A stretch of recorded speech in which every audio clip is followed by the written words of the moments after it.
Well, hello there. I'm Kimberly Hayes-Muga. And I'm Amanda Day, You are listening to the Fundraising Heyday podcast where we cover the how-tos of grants and fundraising and how we can all do a better job of changing the world through philanthropy, my friends. Well, happy Halloween, listeners. It's kind of getting hard for me to process that 2024 is coming to a close fairly soon. 2025 is just around the corner. That means that Kimberly and I are about to wrap our 7th season of Fundraising Heyday. This episode right here is our 143rd episode we've dropped. Who knew, right? I don't even know how many people we've interviewed, how many tidbits we've shared, topics we've covered, but I'd say it's been a few. It's been a lot. And I would just like to say, it's been a, and to the people since 2018. Yep, true. So we've already met to chart out season 8, and clearly I'm biased, but season 8's looking pretty good, y'all. I'm also biased about this, and yes, it is. It is. One of the big changes, because we got to freshen and change and grow and learn, which is really easy to do when you work with smart people like Amanda Day, Esquire the Third, GPA fellow. Y'all, she's not an attorney. She gets nervous when I say that. I like the way it sounds. And you know what? It's just I can say what I want basically because it's our podcast. There and you go. She wants because it's our podcast. So there we all are. So one of the things that we had been thinking about doing, but had put off doing since 2016 and 17 when we were planning this, is looking for ways to connect people who want to support us in this work. We are committed to making sure this podcast remains free. Obviously, it's free if you have access to either the internet, because you can go to our website, heydayservices.com, and listen to it there, or if you have access to some podcast apps like Apple Podcasts or Spotify, or Podbean, which is our host site. You obviously have to, that part may or may not be free for you, and I understand that, but the information itself is free. We're not putting any part of this behind any kind of paywall. But we wanted to figure out what is something that we can do to help people who want to connect and support our work and have asked us over the years how to do this. And so what I also want to say is that we do have sponsors that cover the production costs of putting this show. We've had them since the very beginning, and we are so incredibly grateful to them. You hear from whoever the sponsor is for that 6-month increment at the start of every episode, and we talk about them, and it's been fantastic. That covers things like the Zoom membership, because we got big girl Zoom membership to do this the right way, right? We've got equipment, we've got a sound engineer, we've got marketing costs, we have a website to host, and the list goes on. These are all normal business costs around a podcast. So we were always excited to get those covered. None of those sponsorships cover our costs to meet and plan, to secure interviews, to read up and stay current on either things that our guests are bringing to the table or things that we want to share, drafting the episodes, recording the episodes, all of that we're doing. And we started the podcast doing because it was a creative outlet for us to get across our passion for the field, but to also connect with thought leaders and get that information out. We wanted to do the podcast, and we still do the podcast that we want to do, that gets information out there, that's how-tos, and also exploring big issues and talking about things that sometimes people don't want to talk about, but what do we think they're important to talk about. So to help us keep going in that respect, we have set up a Patreon account. If you listen to podcasts at all, that's a very straightforward, familiar, and trustworthy way, a platform that many podcasters use so that people can sign up for monthly or annual kinds of support in ways that make sense to them. The podcast episodes themselves that we have been doing for 145 times since 2018. Those will remain free, but we're adding some other kinds of things in Patreon so that if you do want to and you are able to support at either a monthly level of $5, $10, $25, or $30 a month. You can also do that annually, and there's a sort of a discount built into paying it annually. We have those 4 funding levels there. And when you are able to do that, and if something that you want to do to support us in the podcast, then you'll get some different kinds of bonus episodes. We'll be taking some deeper dives into some topics. I will be recording something that's called a monthly musing that may or may not be rant oriented, and that's really not important.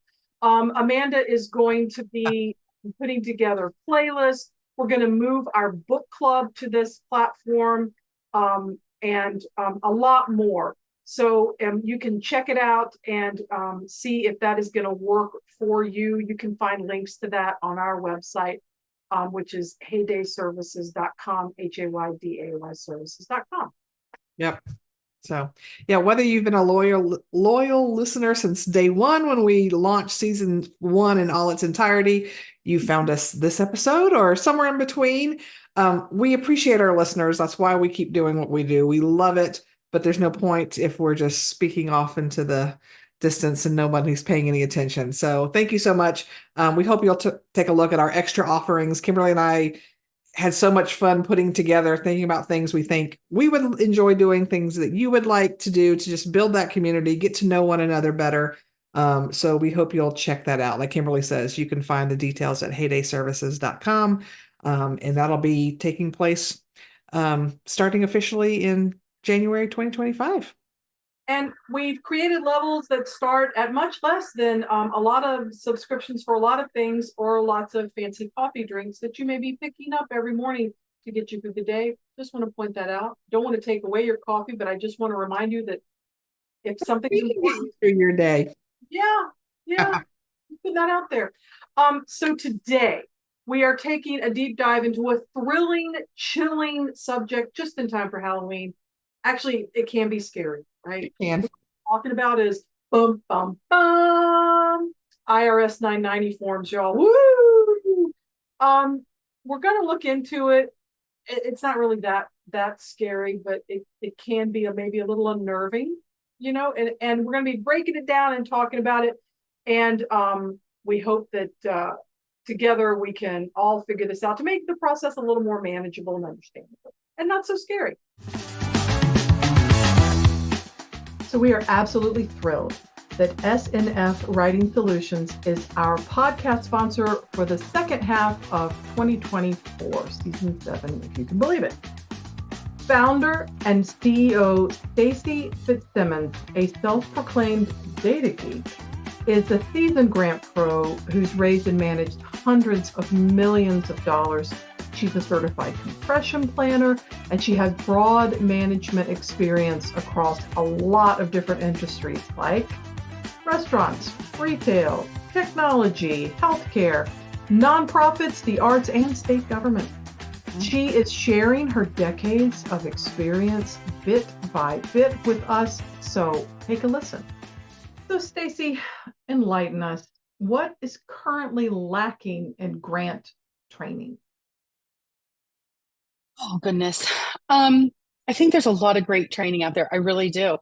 And I think a lot of it is just some of that deep dive type training where we'll do, okay, here's 15 minutes on how to do a logic model. But let me tell you, 15 minutes of logic model, or I mean, heck, even an hour and a half of logic model is probably not enough to really know how to do it.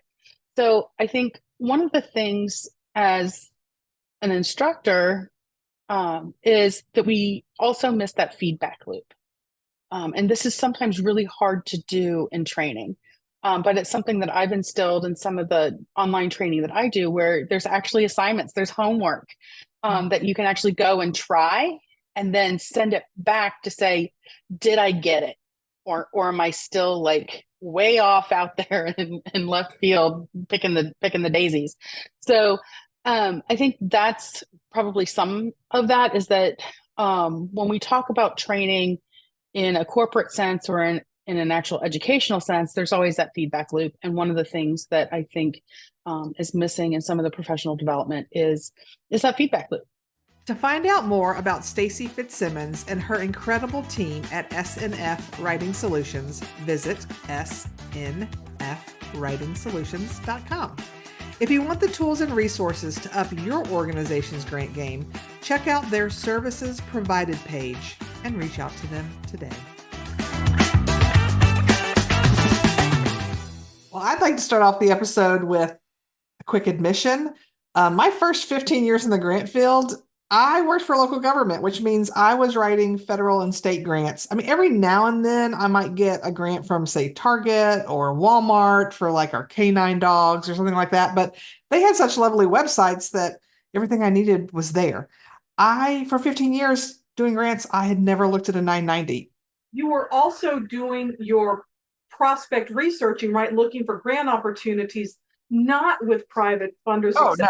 Very Yeah, few. grants.gov, federal websites, state websites. Yeah, I wasn't perusing, Different. It's different. Foundation Directory Online, as it was called back in the day. Yeah, nothing like that. So for a long time, I'd heard people talking about it, people like Kimberly that I knew that would talk about it. And I'm like, I know there's this thing and I know they get stuff from it, but that was my experience with it. But then about 8 years ago or so, when I started consulting and dealing with nonprofits, it can be, everybody's like, oh, it's just a form. Well, if you've never seen it before, it took me a long time on my own to figure out exactly what all I could call from that. So that's why I wanted to do today's episode. I'm like, I can't be the only one that's like, I've heard tale of this 990, but what is it? Of course, now I'm in it all the time. But when you're not, it is kind of scary going, I don't know where to look. Because I mean, they can be like 40, 50, 60 pages sometimes if they have a lot of info. They can be 150 to 200 pages. True. I mean, for large foundations, if they're reporting out everything and they are including all their attachments, we'll talk about that later. It's a sore subject. Yeah. It could be hundreds of pages. Mm-hmm. So yeah. And if you're like, wait a doggone minute. Yeah, I only go for public grants. I don't mess with private grants. I'm like, okay, maybe good for you, but you might, or if you work for maybe a school system, or if you do work for local government, but maybe you have a police or firefighters foundation or a public library foundation, those foundations can and should apply for private funding. For obviously they want to be eligible and competitive, but if you are working with nonprofit agencies, you're probably going to know this already, that whether you access a 990s through paid subscriptions or in other ways that we're going to discuss today, it's a great way to find out, one, information about potential funders, and information about agencies that may be doing either the same type of work you're doing or serving the same community that you serve, or maybe in the same geographic area that you serve. It's a great way to find out that more information, particularly because many foundations, private funding foundations, don't necessarily have websites. They could just be. Yeah. It still amazes me the amount of foundations that want you to put a letter on it, take it to the post office. If you're in Atlanta, put it in while the post office is open so nobody steals your mail. It's a thing. I'm sorry. They want you to actually mail it to the agency, like hard copy, and deliver if you're local. Yeah. Hand deliver. I'm like, especially during the pandemic, there were still foundations that did that. And y'all, I still know who you are. And I think about your ways and how you should change them. But I don't want to rant. I'm going to move off of that and say many of these foundations choose to not have a website because why would you want that to make it easy for yourself and others? I can't answer that question. But because they don't, it can be very tricky finding out information. As Yep. Amanda said, she worked for local government for years and years, and there were much easier ways, certainly, to find out federal information. State information can be still a little tricky depending on the state in which you're operating. But it's just a different animal since private foundations are that they can sort of do the things that they want to do. But every private foundation and every nonprofit agency is supposed to, by law, figure out their 990 and get it out on time every year. Yep. True story. So I never want to assume everybody understands some of the words and phrases we're using. So I want to start with the question, what even is a 990? And basically, it's the annual tax form that certain organizations are required to file with the IRS. Just like individually, you have to do your taxes after April 15th every year and figure all that. Organizations have to do something similar. So tax exempt organizations are one that have to file a 990. So that can include your nonprofits and your foundations, as well as non-exempt charitable trusts, which also could be some foundations. And the other one are Section 527 political organizations. So think about it was defined by the IRS. Let me make sure I read this so I get it right. A 527 political organization is a group that is created primarily to influence the selection, nomination, election, appointment, or defeat of candidates to federal, state, or local public office. And a PAC, or political action committee, is an example of that. We could have a whole other episode about all of that I just said. But just know there are basically three organizations that have to file a 990 every year, and those are the three. And so that's why when you're talking about looking up a foundation's 990, you're looking at their tax return, basically. You're looking at a tax return for an agency that does not pay taxes, but it is still a form that looks, smells, and probably tastes, although I have not had the pleasure of dining on a 990 or a regular tax form. I'm pretty sure they're cousins. They're Yeah. cousins. Sure. Yep. So you might be wondering, wow, okay, you're sure talking a lot about this. Where can we find them? And if you've been in the grants business for a while, you know there are multiple ways. I'm going to talk about the least satisfactory one first and go on from there. You can go to irs.gov, and if you know either the name, like the real name of the foundation that you're looking for, or the nonprofit or other agency that must fill out a 990, you can go in, enter name by name, and pull them up and look at them. So I'm talking about it first, but it's usually my last resort. There are other ways that are easier for me to find it. And if you are researching grant opportunities, which is commonly known as prospect research, if you are doing that, irs.gov, while it is free, it's probably not going to be your first stop. It's not a good search engine. No, it's not a good search engine. You're going to be really spinning your wheels. You're going to be wasting a lot of time. Mm-hmm. Things. But if you're looking for one or two in particular, and you have those names, and you don't have money in the budget for a subscription for whatever that I'm going to talk about next, this could be a way to go. Now, if the foundation is like acting right, by my definition of acting right, which is being transparent and providing free information and making it easier to get those quality applications that they say they want, then they should be providing that information on their website. They should have a damn website. They should have this stuff on there. It should be easy, and kind of squeezy. And you can just download it. You should be able to download it and look at it, and period. Also, if you're a nonprofit, working with a nonprofit, I would encourage them to do the same. Let's just be transparent. We got to do this anyway. This is public information. And I also, the tiniest, littlest rant, the tiniest, sweetest baby rant, for people who are super concerned about lack of privacy on AI, there are some concerns. I want to address that. Artificial intelligence, the different platforms, I totally get it. Yeah. But in the 990, as Amanda will go through in just a second, there are certain levels where you put people's salaries in there, you put names, their addresses, their like individual salaries of the top earners, blah, blah, blah. That's public information. Mm-hmm. You are going, we can never use AI. No, dang it, it's too much. But you fill out a 990 and there's some salaries out there. They're already out there. And you don't have to use AI. I can just go and find you. If I'm looking around for us, I can just go and find that information. Anybody can. Yeah. So let me just put that out there. So if it's not on the foundation's website, for shame, I would like to recommend using searchable databases. Here's the rub. You got to pay for them. We Mhm. talk about this a lot. We actually have a video on our website about 5 free ways you can look for grants besides paying, but to look at 990s in a very efficient, effective way where you can search across the PDFs and have, make charts and do all those things that bring joy to my tiny little Grinch heart.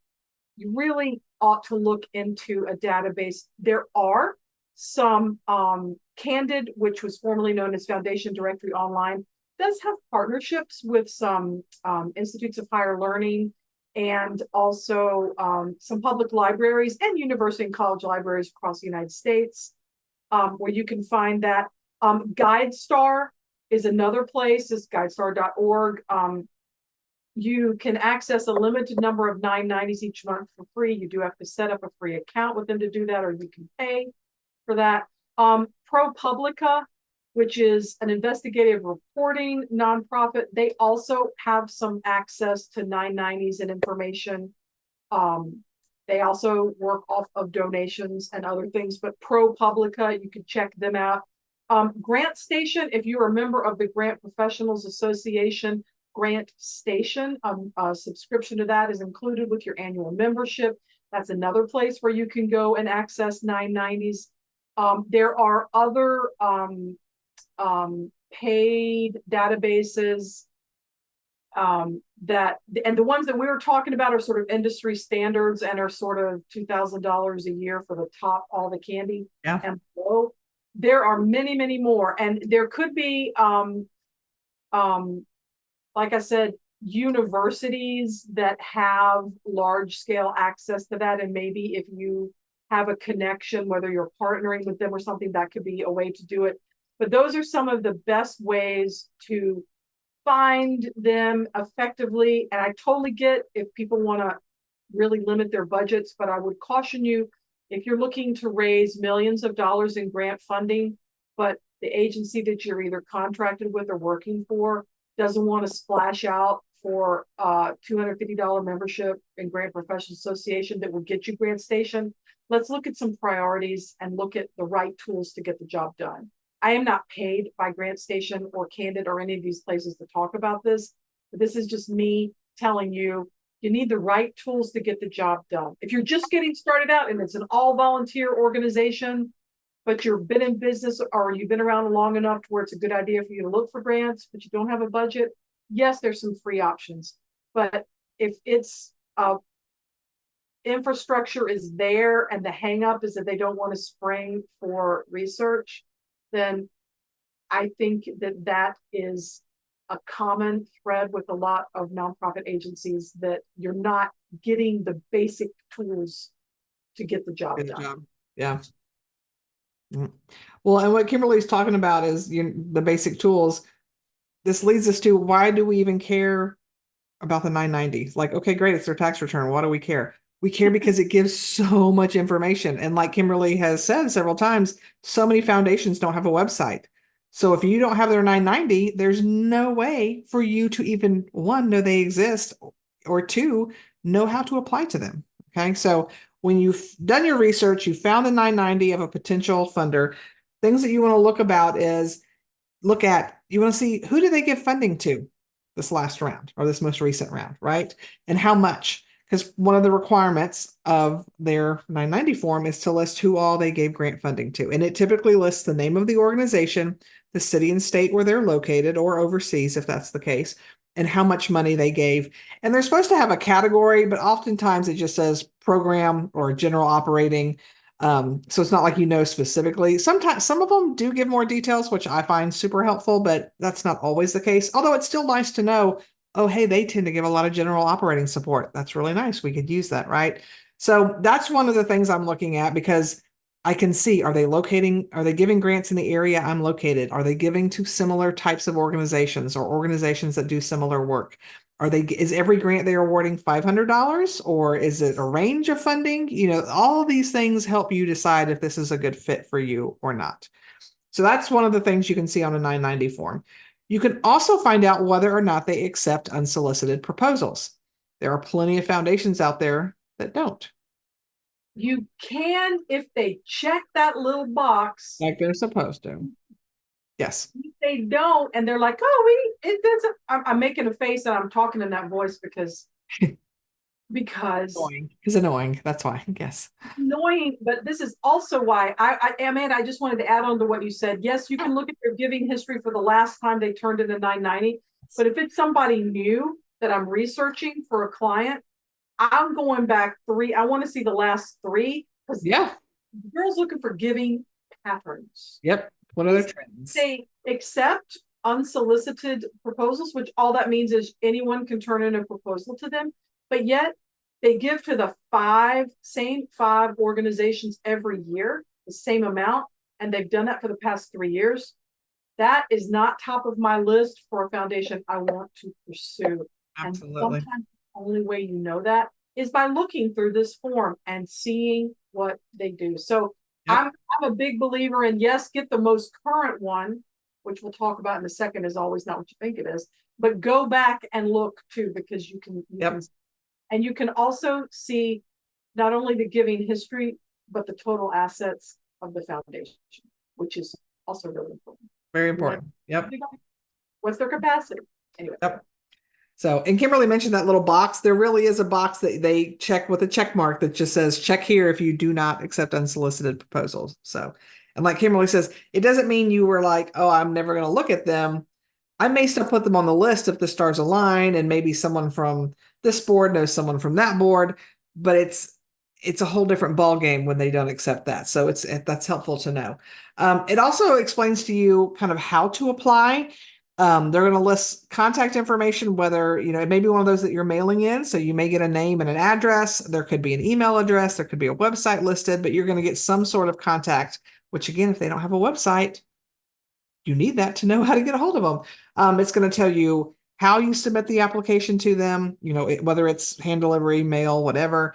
It's going to tell you what information to submit. Now, I will say your mileage is definitely going to vary here. I like the ones that are very specific, like you can send up to 3 pages of a letter of intent that should include the history of your organization, describe the program you're asking for money for, and how much money you want.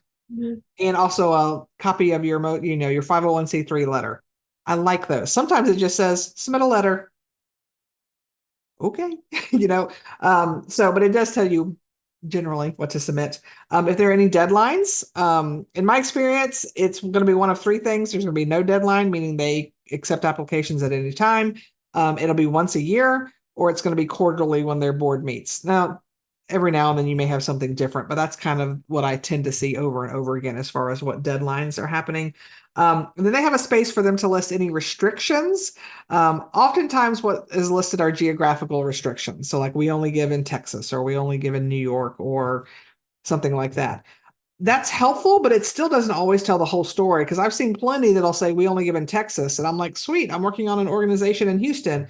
But then when you go and look and see who they awarded, everybody's in either Dallas or Fort Worth. So it's like, okay, yeah, Texas, but they're not giving in Houston, and I'll go back and look and see, yeah, they've never given outside of the Dallas Fort Worth area. So it's helpful information. It's not always as much detailed as you would like, but it's on there. Can I just interject? Because Yeah. is You got feelings. Want me? I have thoughts and feelings.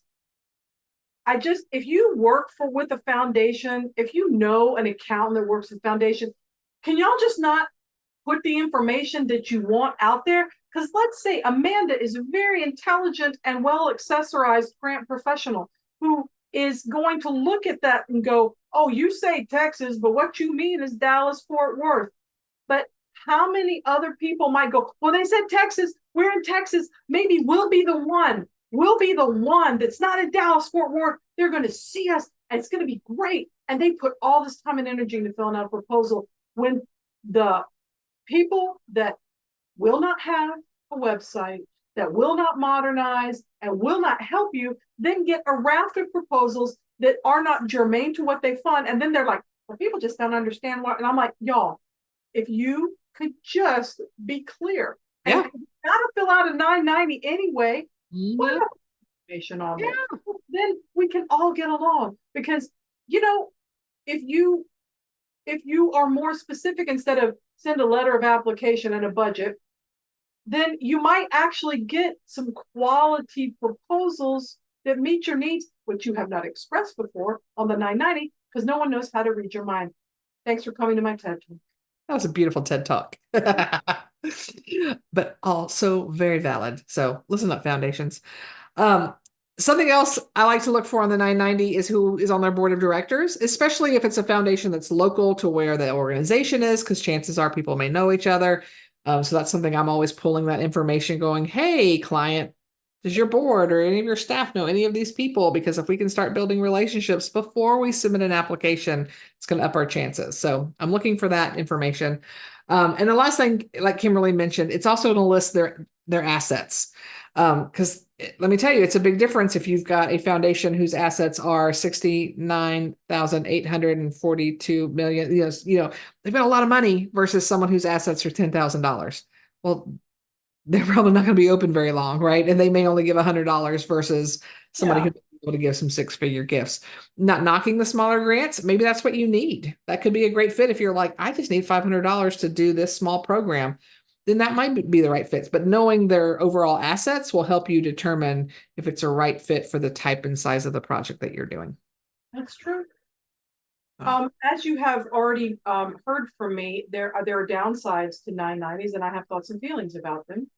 And I have Cut it some of those, but not all of them. out. Here's the next thing, and I mean, I'm not seeing a way around this one, but No. It's just good to be aware of it. yeah, you just need to know. Yeah. Like, it's, I can't believe it's almost 2025, but let's say it's at the end of 2024 in the last quarter, and you are searching for, you're searching through your 990s and you're pulling up, and it's the most recent one at the top, because again, it is kind of the cousin of a tax return. So at the top, you'll see the year, the last two numbers of the year, and it might say 2022 or Mhm. 23. And you might be like, well, I need the most recent one. That probably is the most recent one, Yeah. because the tax year doesn't always, which is a calendar year, right? Mhm. And even though they don't pay taxes, they file a 99 of the calendar year. That rarely matches up with fiscal years. I'm not going to get into why the federal government's fiscal year starts in October, but the calendar year for the taxes is the calendar year. I'm not smart enough to understand that. And frankly, I don't think anyone thought that through. But No. that's why we're here today. Um, it's just not always going to be a clear fit. So the most current information might be information that's like 18 months in the past. You Yeah. know, that is just kind of what it is. So just know that. But that's also probably the most current you can get. And that is also the information that most of these searchable paid databases, that is what they use. Yeah. So what you're doing when you're paying for databases to look at 990s and other information is you're paying for consolidation, efficiency of search, ability to generate reports, and create priorities and track things, which are all valid and lovely things. But they're not necessarily going out and doing things other than looking at the 990s. Yeah. I'm sure there are exceptions, but that is the main source of information. So just know that. Yeah. And as Amanda talked about earlier, if they name the state, don't stop there. Look at the gift history and see actually where they give. If they say, we give the majority of our gifts in Maine and Florida, let's just take a look and see if they really do. Because sometimes I'm reading through some of these 990s and I'm like, y'all have not changed the wording that you're cutting and pasting in this rascal for about 15 years. Because sure, you give in Maine and Florida, but you also give a lot in Missouri. Now, is there a family member or board member, or is the board member a family member that has moved to Missouri? I don't know. I'm just saying, I'm looking at patterns of giving, and you do. Or if somebody's child in college and are they using the family foundation to make gifts to grants to these colleges or private schools, completely allowable under the law. Yeah. You can make, I got thoughts and feelings about that, but I'm just saying you can do it. If you want to create a charitable foundation for the purposes of getting really good football tickets, okay, but don't expect me to not judge you. Okay. Another downside can be that there's rarely a lot of information about what they fund and why. Again, there's plenty of room to paste that in. I don't know why y'all so afraid of that, because that is how people find out about you. And if you don't want people to find out about you and you just want to give to those organizations, I have a solution for you. It's called check that little bitty box. It says no unsolicited applications. And we'll all just kind of, go to other places first and circle back if there's a good fit. If there's a board member that has a connection with another board member or something like that, something that makes sense, we're there for you. I don't understand this withholding. I think it just goes back to some old school. We have the money and we're going to guard the money. Chances are it's not their money. Even if it's a family foundation, they're not the ones that made the money. Yeah. It's in the United States of America. Chances are that money was not coming from a place of love and hope when it was first gathered a couple hundred years ago. That's what I'm going to say. So I'm like, you know what? If you could just sort of open to giving information, it's going to make this distribution of at least 5% of your total assets from the year before. It's going to make it a lot easier for everybody. Not organizations you're giving to, but you yourself. I don't understand that. So to me, there's a philosophical drawback to 990s. It speaks to larger issues, in philanthropy in general. But Amanda, I know you got stuff to share. Oh yeah, I've got frustrations too. Because if you don't know, starting in January, I started doing some part-time work for Boyd Grants, and all I do for them is research. So I have been living in 990 world. We'll just say in the 990 world for good 10 months now. And the more I dive into it, the more I get frustrated with what I'm seeing and all the things that Kimberly talked about. I feel very hard. Other things that annoy me are oftentimes a lot of things we talked about that you're looking for in a 990. There is a place for it in the 990, but for whatever reason, instead of typing in the box, the funder will say, see attachment A or see statement 10. Okay, fine. Except that attachment is not included as part of the PDF. Now, whether it's because the funder didn't include it or whether it was a separate file and the IRS didn't include it, I don't know whose fault it is. But it's not helpful if all I see is C statement 10 on how to turn in an application and there's nothing attached. And what's really frustrating is, so I'm like, well, they hardly changed things. Let me look at last year's 990 and the year before. And it's the same thing over and over again. So if you've got attachments, include the attachments. Otherwise, you're not helping anybody. Another thing, and I recently talked about this in a Grant Professionals Association blog article, which I'll include that in the show notes. But there's a new form of the 990 that has all the sections we talked about do you take unsolicited? Who do you submit it to? When, what's the deadlines? What are any restrictions? That's not part of the original form, which means people aren't filling that out. And as more and more foundations start using this new 990 form, like a 990 EZ. Yeah, I don't even know what it is. I can't tell. It's, I've been digging trying to find out, but it's just the new form that the IRS has, and none of that stuff is included. So it's going to be interesting to see over the next couple of years as more and more people start using this new form, and then there is no information. Then how do we get it? I don't know. So those are two of the main things that drive me bananas about. It's completely giving me dragons sitting on a hoard of gold ingots. I mean, It's giving me, it's like, this is not your money and you're supposed to be giving it out anyway. You can't spend all of that 5% of the total assets on your fancy ass offices and original artwork. And yeah, I am feeling a lot of class resentment right now, and I am only human. But it's like, what is the point if you're not communicating clearly about this? what is the point of what it is you're trying to do? Unless it is basically a way to get a tax-free donation to your kid's university so you can get really good football tickets. Because I am from the South and I know how this works. But I mean, if that is really the goal, is this really a charitable thing at all? I don't know. But and Yeah. if you're well, that's not how we just don't want all this stuff to come in rolling in. Well, it's like, well, mission accomplished. Then just don't take unsolicited applications, stroke a check every year. And you know what? Don't make those organizations do squat. Just send them the stuff, go do a site visit and make sure everything's on the up and up. And just cut Amanda and I out of the equation, right? Then I'd rather know that than think, oh, well, we align and we do this, and I'm going to put an application together because you're wasting my time and your time. double the amount you're given and give to general operating. You know what? If you're gonna be like that, just hush and put that check in the mail. That's all I gotta say. That's all I gotta say. 990s can work, but only if they're worked on. Thanks again to today's sponsor, SNF Writing Solutions. If you want to learn more about all that Stacy and her team offer in terms of resources, coaching, grant writing, and more, visit snfwritingsolutions.com.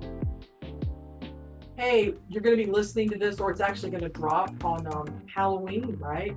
And nothing says, let's celebrate something spooky on Halloween, like talking about 990s, right? Ooh, Annie kids, ooh. Absolutely. And we're so honored you chose to spend time with us today rather than ghosting us. Let's see what I did there. We hope you join us again in 2 weeks, where we are going to be joined by Allison Boyd, and the three of us are going to talk about morphology, which is kind of a new way to think about building your consulting business. We hope you'll join us then. Boo, y'all.